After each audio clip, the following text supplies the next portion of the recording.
Hello सांग मैंने आपण मानक लीना किचन को स्वागत। चलते आज पणस कटा पकोड़ा बनइबा। ये देखो पणस कटा मुझे लुण हल्दी पकईकि सीझे देछि माने तार जो कषा पानी टा बाहर कर देछि लुण हल्दी पकईकि ये सीझी जाइछि भल कर सीझी जाइछि देखो सीझी जाइछि। तापर मुझे केमती करछि देखो पकोड़ाटा।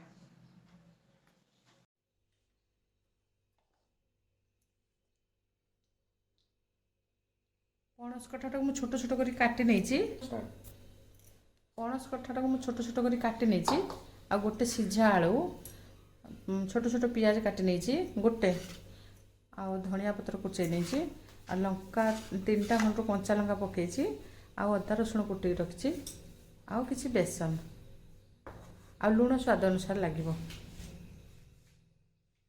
देवा। आगे आलूटा को एमती ना कर पकईदबा तापर एगुड़ा तो सब लगिज।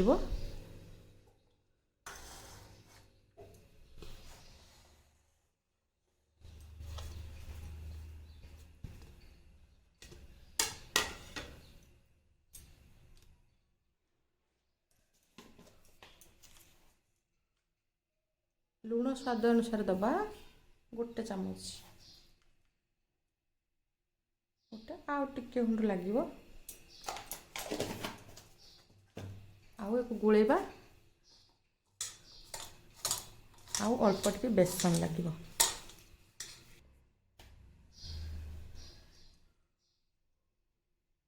बेसन मैं एकाथरे पकाउनी आलू पकई अल्प टिके मुझे बेसन पकाउची बाइंडिंग हो पानी लगे जमार एमती गोले देले हो।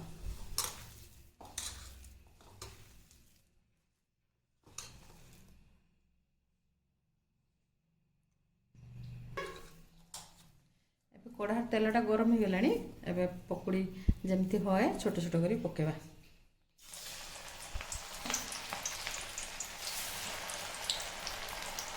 एमती पकेबा स्लो करथिबा पूरा ताती गलानी तेलटा मुझे पुणी स्लो कर देछि।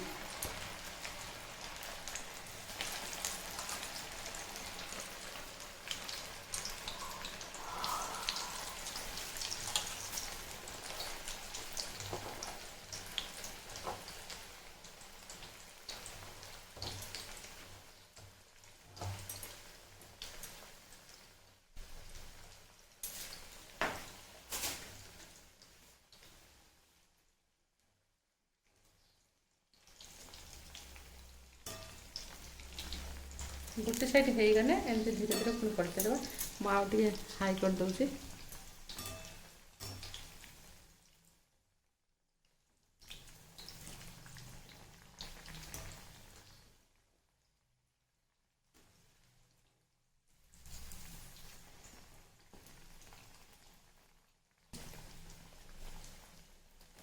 एमती 3-4 मिनट एमती धीरे धीरे रखले जो बेसी हाई करेंगे पुड़ीज उपरे उपरे एमती मीडियम रखिकी धीरे धीरे करेंगे 3-4 मिनट तो लगे छाणु छाणु।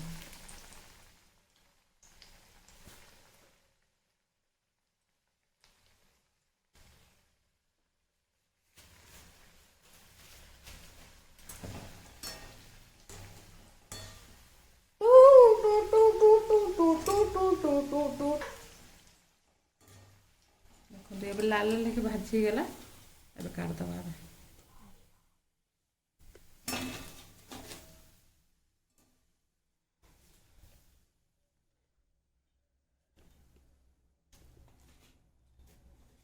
जमती भाजिले पुणी आउ गोटे आउ थे सब पकेबा।